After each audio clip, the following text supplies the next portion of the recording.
I want to thank the members of the library's Programming and Communications Committee. You guys are awesome. You always do such a great job. And to welcome everybody to the Meet the Author series at Snell Library. I also want to thank our co-sponsors, the Department of Music, the bookstore, for co-sponsoring this event. And I hope that you will help to support the library's Meet the Author series by becoming a donor today. We are filming today's program for broadcast on Northeastern's YouTube and iTunes University channels. And we also have comment cards, so please take a moment to fill one out because those really help to inform what we do. The Meet the Author series encourages dialogue on significant contemporary issues and brings together faculty, students, and staff to debate and discuss these issues.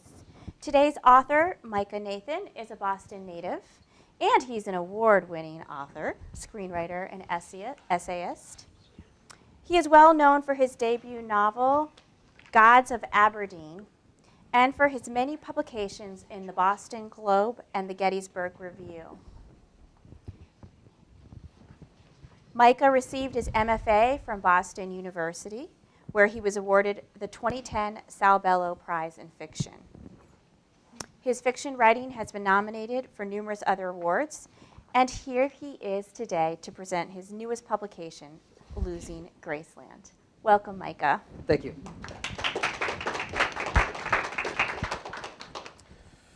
How's this sound? Is this working? Can you hear a little bit? Yes.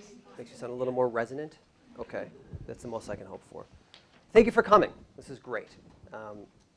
And thank you for having me, more importantly, actually. Because otherwise I'd just be sitting at home reading to myself. I'm going to start with a brief passage for those of you who don't know much about the book. It follows the adventures of a 21, 22-year-old post-college grad named Ben Fish. He's graduated from a college in Western New York with a degree in anthropology. It's the degree that I graduated with. It made me the smartest guy working retail. And Ben takes a job as a driver for an old man who may or may not be Elvis Presley, not Costello. That would be weird, because Elvis Costello's really not that old yet. He's getting there. His neck is looking kind of old. But anyway, because that's where it starts. It always starts here. Sorry, I'm already off track. This is going to happen. So let me just go forward. So he takes a job as a driver for the old man. The old man wants to go from a small suburb outside Buffalo down to Memphis, back to Graceland, in search of his long-rumored, illegitimate granddaughter who was working as a stripper in a Memphis nightclub and has gone missing. So the old man wants to go find her. Ben and the old man drive for a little bit, and they make their first stop.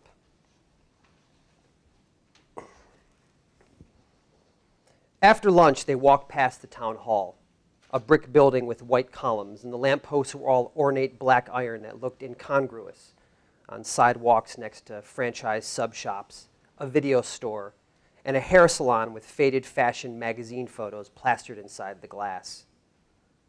The sun glowed pale behind a gang of thick clouds, and Ben had heard on the restaurant radio there was rain where they were headed, south to Cleveland, another 3 hours by way of side streets, backways, and small towns with 20-mile-per-hour speed limits. The old man said he needed to walk because his back was tight from sitting in the car.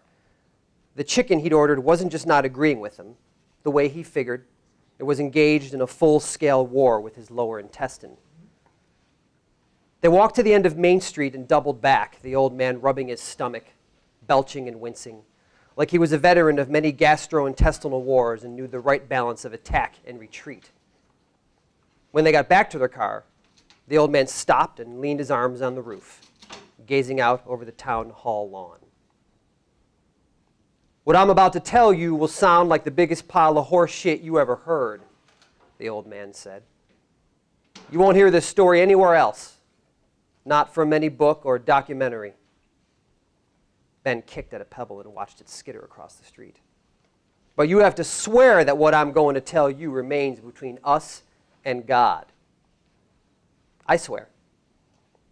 I mean really swear. Not the kind of swear where you tell your woman and make her swear, and she tells her friends and they all swear. I really swear, Ben said. And you don't need to worry because I don't have a girlfriend. Why not? I got dumped. How long ago? 6 months and 8 days. The old man belched again. You been laid since? No. We'll fix that. Best medicine, another woman. Hair of the goddamn dog. The old man put his hands on his lower back and leaned. Ben heard a drumroll of cracks. The old man sighed. Then he told his tale, and it was, as he said, the biggest pile of horse shit Ben had ever heard. By 1977, I'd had enough. Shit my pants in Indianapolis after early morning rain, and by the time I stumbled off the stage, it had drained into my shoe, and I was walking around with a shoe full of shit smelling terrible. And Schilling says to one of the roadies, "You keep farting like that, and I'll shove a cork up your ass." Of course, we both knew it was me. I'd shit myself in Rapid City 5 days earlier, but Schilling wanted me to save face. He was good like that. I was in a bad place doing bad things. Everyone knew it, but no one asked me to stop. People said you can't help a man who won't be helped. No such thing, a man who won't be helped. He just needs someone to hold his hand until he's ready for salvation. Ginger said something about rehab. I told her she was nuts. No difference between rehab and a show, I told her. Flash bulb entrance, band intro, some ballads, and the big finish. No difference at all. The minute I'd have checked out of rehab, there'd be a bucket of pills, waiting in the limo, and a 6-week contract in Vegas. No one cared, man. I was a golden calf squirting bouillon from my tits, and everyone lined up with their mouths open. The official report says I died on August 16th, 1977, but in truth, I died the day I began to hate, and I'd been hating for as long as I could remember. I hated the goddamn fans who didn't care if I forgot the words. I hated the goddamn cameras that kept looking for someone handsome when all I had was ugly. I hated the goddamn women who were looking to be my Mary, talking about, "You're the sweetest man I ever knew," when everyone around me knew I wasn't sweet. If I could have put a bullet between the eyes of every son of a bitch that screamed themselves hoarse whenever I faked my way through "Don't Be Cruel," you'd be looking at a man who gave the angel of death a run for his money. $5 million in 1977 goes a long way, and here's what it got me. Peace. Kept the circle tight, made sure everyone got paid, and let everyone else believe what I wanted them to. Didn't take much, and it wasn't as hard as I thought it'd be. I was giving people what they wanted for 20 years. Pretending Elvis was alive was a hell of a lot harder than pretending he's dead. So that's it, Ben said. That's it. What do you think? Ben looked over his shoulder across the street. Their waitress had taken a cigarette break, and she stood on the sidewalk in front of the restaurant. One hand on her hip, cigarette between two fingers. She stared at them. "I think 10,000 is a lot of money," Ben said. The old man sighed and glanced up. "Looks like rain. We better get rambling." That's it.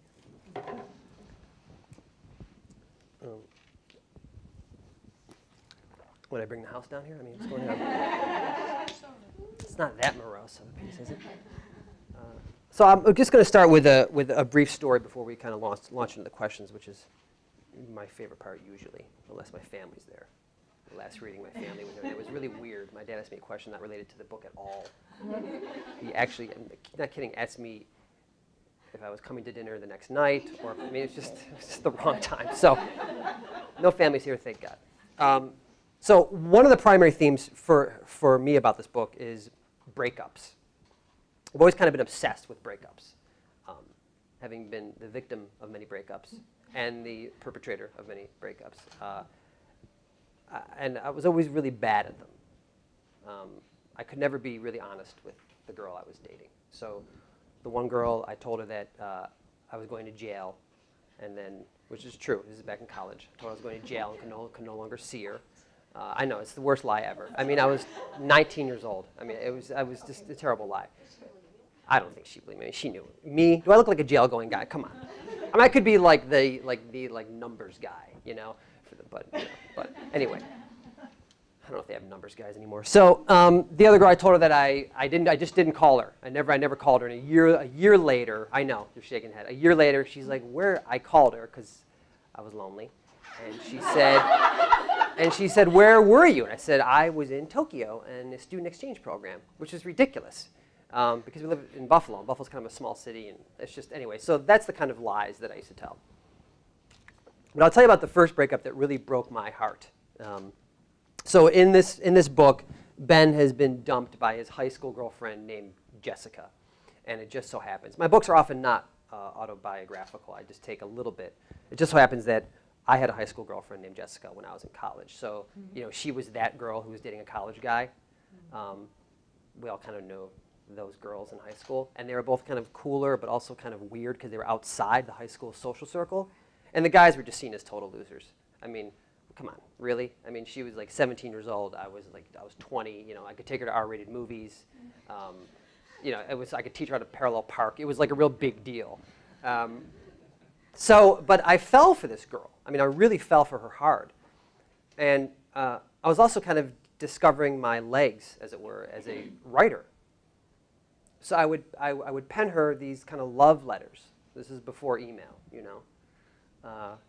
And I didn't even have a phone. I had a pager. It's kind of like a numbers guy, right? I had a pager.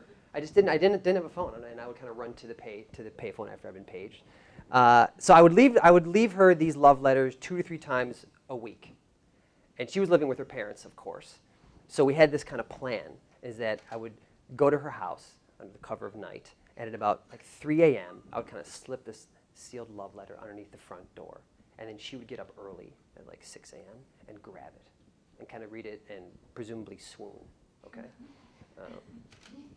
I think they were kind of swoon-worthy, I think, for the time, you know. So this went on for about 2 or 3 months. And I decided to kind of explore this writing a little bit more. So I decided to get a little more graphic in the writing. Now, not pornographic, graphic. There's a difference, okay? There's a difference. It's a small difference, but there's a difference still. And because, again, I was just trying to see, I don't know, it was the first time I actually saw the impact that my writing had on anyone. Prior to this, it was stories about vampires and hitmen, okay? So I was writing for a female audience, which is my favorite kind of audience, okay? Because they have a tendency to kind of read more. And so I did this for a couple months. One day I get a phone call from her mother. Now, keep in mind, Jessica lived about 3 blocks from my apartment. Her mother said, I'd like you to come over. I have to talk to you about something. So I thought, this is great. Maybe they're going on vacation. They're going to invite me because they were kind of a wealthy Jewish family. We were kind of a poor Jewish family, which is not too common. So I was kind of like, but I was able to kind of play wealthy, you know. So I was like, yeah, maybe they're going to go to like Miami or something. And she comes over and she has this terrible look on her face, the mother and Jessica as well. Jessica's sitting in the kitchen. And the mother, as it turns out, had been reading the letters for months. She'd been kind of steaming them open and reading them. And she knew that her daughter was no longer fully her daughter, I'll just say that, in the biblical sense, I guess. And she kind of launched into me, just really let me have it. How dare you, et cetera, et cetera, et cetera. And I kind of took it. I took it because I had been raised well to be respectful even to elders who are crushing you. So I just kind of took it. And then I went back to my apartment, and I was so sullen. And then Jessica and I started seeing each other secretly, which is just great. It was so exciting, you know. It was like bad Shakespeare, okay? I knew it wasn't going to last, which made it even better. She was leaving for college. She was in that wonderful period where this was her senior year, and she was going off to a school where she would be descended upon by, you know, a million freshman guys. And I just knew I had no shot. But that was okay. We had these 2 to 3 months together, you know. It was in that like summer. It was that summer, that wonderful liminal state. That summer right before you go away to school for me. It's just one of the best times ever. So we were lying in bed one afternoon, as you do, and there was a furious knocking on my door. I thought, what's going on? And then a furious screaming, and it was her mother. Her mother had found us out. Go figure, right? We lived 3 blocks from each other. And Jessica would park her car in front of my apartment. It's like, clearly not well thought out. Clearly not well thought, but that's okay. So our mother starts screaming. Jessica starts screaming. I leap from bed. I pull on my pants. I don't know what I'm going to do. And I'm just yelling at her mother, calling her Mrs., by the way. Mrs. So-and-so, get out of here. Mrs. So-and-so, get out of here. I want my daughter. I mean, over the top. Kind of over the top, I think, looking back now. So Jessica kind of tries to steal out the back door. And I run up the stairs, because I lived in a garden level. We called it basement level in Buffalo, not a garden level. And I look out the window, that kind of little half window, and I see Jessica and her mother meet on the front lawn and begin to engage in fisticuffs. So I'm not kidding you, right? Again, classy family, okay? I think this is the first time they've ever actually fought, okay? So they're kind of like scratching, right? And there's 3 girls who lived upstairs, and they're kind of like, I hear them like laughing, and I'm feeling nauseous, okay? And I'm just like overcome with like grief and sorrow that, oh, this is going to be the end, and how am I going to get over this, and this is going to be terrible. And her mother kind of claws Jessica, and Jessica runs away. She just sprints, which is really kind of the only thing you could do at that moment. And I'm watching her sprint away. And I never actually seen her run before. And I never noticed that she was kind of knock-kneed. And she just looked really awkward running. Like, to me, she looked terrible. And the thing, now, there's a point to this, kind of.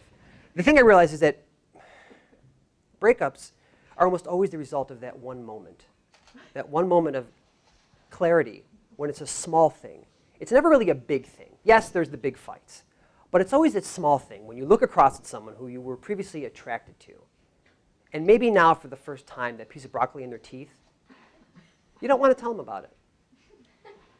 Or the way they kind of sniffle. You're really sick of it. It's no longer charming. Or the way they're flossing in front of you. I mean, it's just something when the attraction is gone. And for that moment, Jessica's running away, and she looks horrendous and kind of awkward.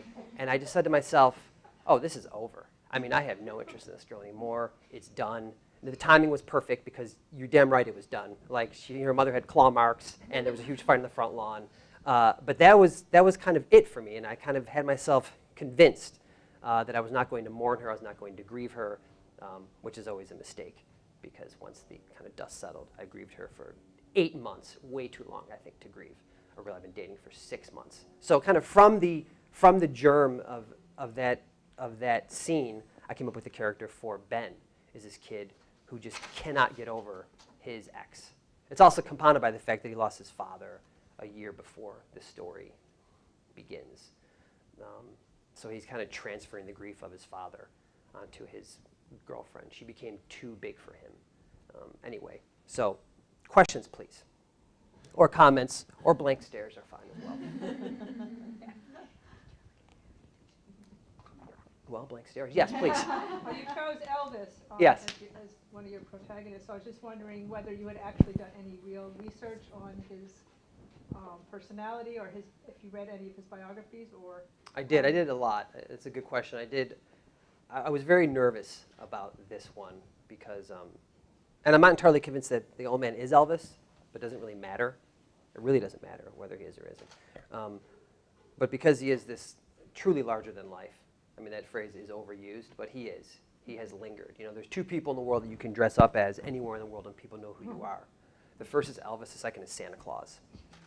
I mean, he's at that level of fame. He's as famous as Santa, okay? And similar body type as well, okay? So I spent about 1.5 years reading every book I could find. I found that Peter Guralnick's books on Elvis, if you haven't read those, Last Train to Memphis, wonderful, wonderful. I watched all the performances I could find, all the interviews, and at the end of it, I came away realizing that no one really knows who Elvis was. And that's what made him so fascinating to me, is that to me, he was a perfect tragic figure, right? He had it all. And I do not say this as a joke, and he died at the base of his toilet in a puddle of drying vomit. Okay, that is a Shakespearean rise and fall. Came from nothing, never forgot where he came from either. Here, and then just plummeted. Self-destruction. That fatal flaw, you know, that makes kind of perfect fictional characters. And I didn't want to be cheap about this, because poking fun at Elvis is cheap and it's easy. So I was really careful about that. I wanted to paint him as a person. Like, how would he think? Like, what would he think about his life? What would he think being now he'd be 76, right? I mean, how would he view? Would he view it as a giant waste? I was just fascinated by that. So that's why I chose him, and I did a lot of research about the guy. Anything else? Yes. Have you ever considered becoming a stand-up comedian? Literary guy, funny guy. No. You could. No, I know. The whole canned nature and stand-up comics always, except the really good ones, they always get on my nerves when they go on talk shows and they like don't stop being stand-up comedian even during the interview part, and it becomes kind of cringy because you're like, you can stop doing your shtick now. No, and it's funny. Like I have a little more humor in this one. My first one, there wasn't much humor because I'm more interested in darkness. But you're funny. Well, thank you. Yeah, I mean, yeah, I don't think I'm a humorous writer. I think I have some humor, but I really like tension. I like conflict, So I'm really more drawn to the dark side of things. Maybe humor is a defense mechanism if you want to get kind of Freudian. Only Freudian in that regard. Most of Freud's stuff is hogwash. It's treatment of women especially. But I don't want to get on a Freudian topic either. Okay. Anything else? Yes? Can you tell us about your writing process? Yeah, I could try. Yeah. Sure. How it works for you? Sure. So first book, I didn't have much of a process. First book took me about 6 years. Okay. And I figured at that rate I had about 3 more. Really. And that's a lot of pressure. I'm not Tolstoy, so I had to kind of speed things up. This one took me about 1.5 years. So the process was as follows. I would get up every day at like the crack of 10, okay, and really kind of lurch into my kitchen and then talk a little bit with my wife. Talk a lot. She just kind of listens, gazing blankly. Tell her about my dreams and what else is going on. I complain about some commercial I saw the night before. And then I transition into my head. And we've converted a writing shed in the backyard into this beautiful little space for me. And I go in there and I just kind of fall into the page. And I exist there 6 days a week for about 4 to 5 hours a day. Some days I write a good page. Sometimes days I write 6 pages that I will throw out the next week. But I make sure that I'm always writing. I treat it as a job because it is. And a lot of authors have a tendency to mystify the process too much. They use words like inspired, and they use words like artistic, which really, I don't really know what that means. And I don't want to demystify it to the point of talking it down, but it becomes like any other job. It's something that I happen to be okay at. And there's times when it feels a lot like plumbing, really, when I'm just kind of figuring out what sections of the book are going to work where, and I put them on a big whiteboard or on index cards, and I kind of stand back and look at the structure of it and figure out. That's also part of it. Like I don't really draw a distinction between the art and the craft. You hear those 2 words used, right? There's the art and then there's the craft. For me, they're both the same thing. Part of the art is the craft, is making sure, and it's not my line. I can't remember who said this, but I only write when I'm inspired, and I make sure I'm inspired every morning at 9 a.m., right? And that is the biggest difference between I was a writer in my early 20s and a writer now in my mid to late 30s, is that I realized that you don't need to be inspired. Just write the damn thing. Just write the damn thing. And your mood has the way you feel about a given piece that you worked on that day has absolutely no relation to the quality of what you've turned out that day. No relation. I wish someone had told me that back when I started. Because I would think what I wrote was genius. Genius. I go, oh my God, people are going to weep. I mean, they're going to weep. Some people may kill themselves. I mean, where do you go from here? I mean, that level of megalomaniacism, is that a word? I don't know. But so, and then the very next week, when I was a little more sane, I'd read that page and go, this is really bad. Like, this is just overwrought purple garbage, okay? I was clearly trying to write, okay? Then there were times when I thought, this was really not that good. This is just kind of a workman-like day, and I got a page done, and it just kind of moves the story forward, but that's it. And about a month later, I realized, what a nice section.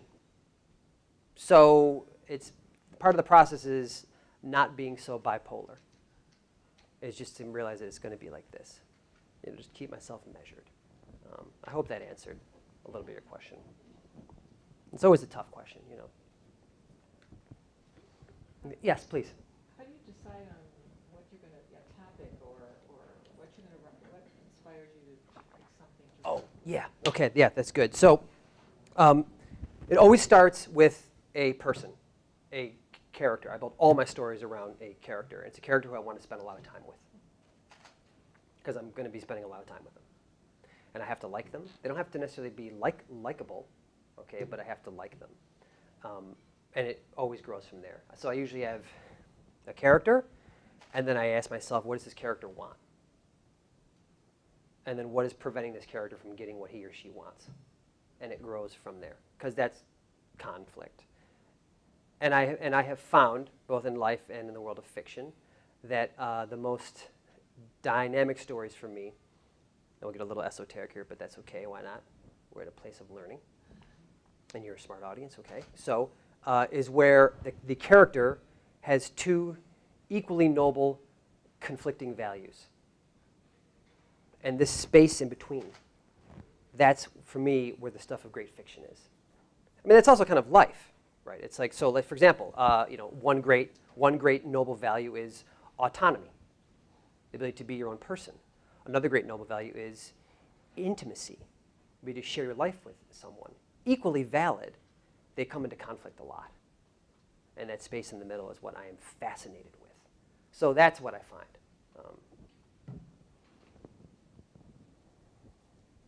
Do you like this? I did this last night for my class. I showed them this. I don't think they really got it, but that's okay. Anything else? Yes, please. So what are you reading right now? I'm reading. Well, I can tell you what I'm always kind of reading. I'm always reading Jorge Luis Borges, or Borges, if you're Castilian, or Castilian, as it would be. Yeah, okay. I just love his work. Never wrote a novel. Always little short stories or essays. I love his mind. Every so often I'll pick up Cheever again. I always go back to Cheever. I just find John Cheever so wonderful, and he's kind of fallen out of favor, and I think he'll come back. The original kind of Cassandra of the suburbs before it became cool again. He really did it for me. And I have a hard time with recent authors. Obviously, I've just named two older ones. I mean, I read a lot of Faulkner and a lot of Hemingway. I read Hemingway for the humor. No. His greatest flaw, really, 0 laughs when you read Hemingway. Greatest flaw, a big one, but still amazing. Nabokov, I can't read too much because then I just want to quit. I go, that's while English wasn't even his first language. Like, this is not fair at all. I mean, that's kind of like Bach. You know, it's just not fair. He's just too good. It just doesn't make any sense.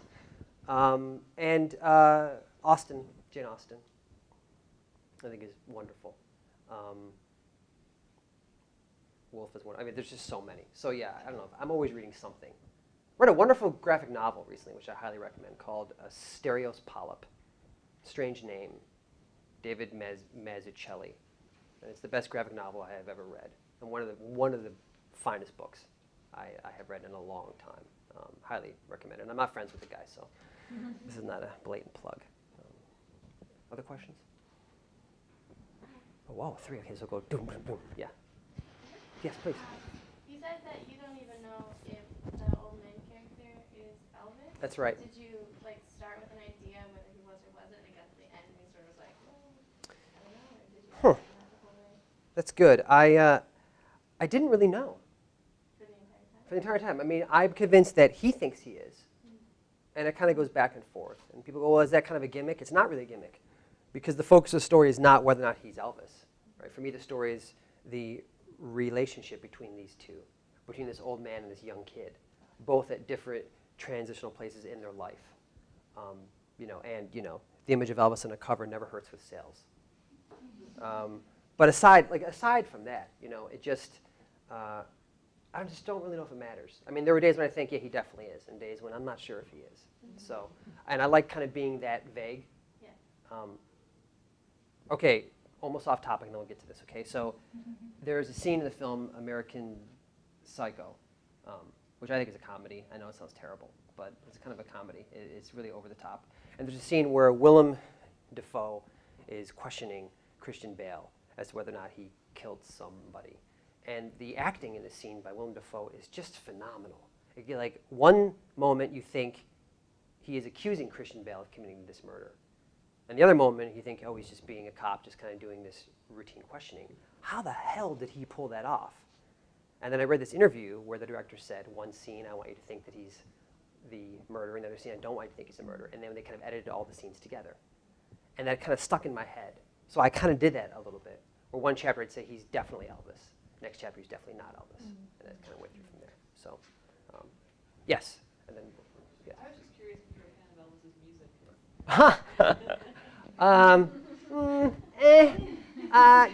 First 2 years before he went to the Army, his Sun Sessions, I think that was proto-punk. It was an amazing sound and inexplicable, which is what genius is. Like, if you could explain genius, then you could replicate it.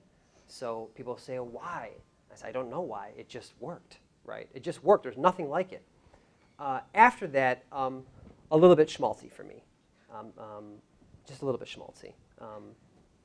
More of a, like, that genre, more of kind of a Johnny Cash, Hank Williams Sr., Willie Nelson type.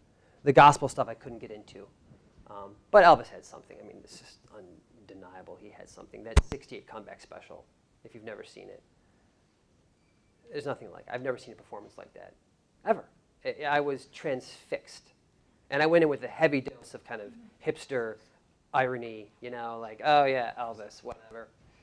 And within 5 minutes, I just felt some kind of inexplicable like sexual attraction and just awe. So, yes, in the back, you got one. I'm a librarian here, and I was just curious what your feeling was about reading books online and e-book readers, and what you think about it as a writer, and whether you've taken to using e-reading devices yourself. Yeah, I'm totally in support of whatever gets people reading more.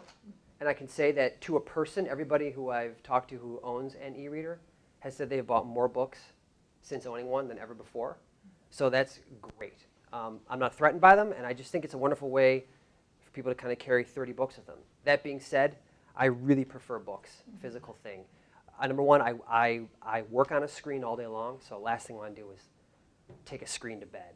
It's kind of plasticky and just, it doesn't smell like a book. And there's something for me, this is such a visceral thing. But I also understand, my cousin is a well-known mystery author, Lawrence Block, if you're into mysteries. And I was talking to Larry, and I said, Larry, what do you think about e-readers? I mean, it's not like a book. And he said, well, that's because you grew up with books. There's kids who grew up with screens. They're not missing anything. I said, oh, that's all right. Because I thought he was going to go there with me. Yes, Micah, you're right. The feel of parchment under your fingers. The sound of the binding crackle as you open it for the first time, All right. But so yeah, I like books. I like being able to write in them. I was thinking that the next phase of ebooks should be, you should be able to write on the screen and bring them to author signings. The author should be able to sign the little ebook thing. I think that'd be nice, Or being able to take your own notes instead of having to scroll down, because scrolling stinks. Any other questions? We'll do a few more. I don't want eyes to start glazing over. Please. Do I still lie? I lie for a living. I mean, yeah. This is lies. I mean, right? Fiction is the lie that tells the greater truth. How's that for a fancy schmancy quote, right? Yeah. I mean, I have a gift for fiction. To paraphrase a David Mamet line. That's not paraphrasing, it's just blatant stealing. That's why I just stole the Mamet line. Sorry, Mamet, I'll send you a royalty. It was about 6 cents worth, that line. So, yeah. I used to lie more. can't lie to my wife. I'm incapable.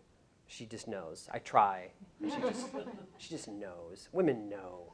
Women are much better lie detectors, I found, than men. Men are gullible as dogs. Women, it's frustrating as hell. It's so frustrating, you know. Did you do that? Yeah, totally. And then she's like, please, I know you didn't. I was like, oh, shit, I mean, how could you figure this out? I thought it was so good.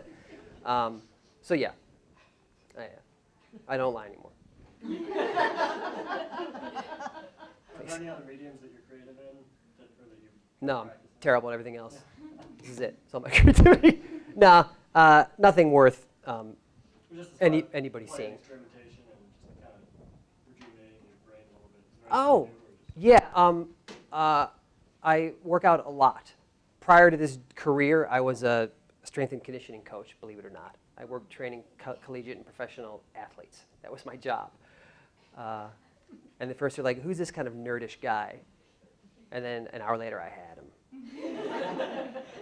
This nerdish guy knew a thing or two. So yeah, I exercise. I've set up a gym in my garage, and I've boxed for like 17 years. And not in a kind of Hemingway showing off way. I used to box amateur, and then I realized getting punched in the head is not a good career path to needing intense focus. Plus, there's a reason why most boxers have much smaller noses, because it gets smashed. So, Irish fighters, a little kind of cute upturned nose, kind of the aquiline Jewish nose, not too conducive to boxing, I have to say, because they just miss, but they clip it. So, I mean, it's true. These are things that you worry about. Okay, I'm sorry. So yeah, physical activity for me is my savior, because I kind of put my brain on ice. And I play basketball. I'm a terror on the court. I just dominate with my size. I'll take a couple more questions, and then I don't want to overstay. Anything else at all? Oh, okay, 2 more. Perfect. Yes. You mentioned teaching. Yeah. Is that informs your writing, or the writing informs the teaching? Touching between those two. Yeah. Maybe not. No. I mean, I'm not. I'm not certain yet. Okay. I had a discussion when I was at BU with Ha Jin. He was one of my teachers, and we talked a lot about writing, because I was a different kind of MFA student. I came to MFA after having sold 2 books, which was both good and bad. I mean, look, you don't need your MFA to write. I can say that right now. Okay. And in some cases, it kind of hurt, I think, a little bit. But the reason why I went back to school is to become a better writer. Truly, because self-teaching has its limits. Jack London notwithstanding, it has its limits. And I wanted people like Ha Jin to read my prose and say, this is not so good, Micah. Like, you've been able to get by, but this is not so good. And that happened a lot. So in speaking with him, he himself said he wasn't certain if he could continue to do both.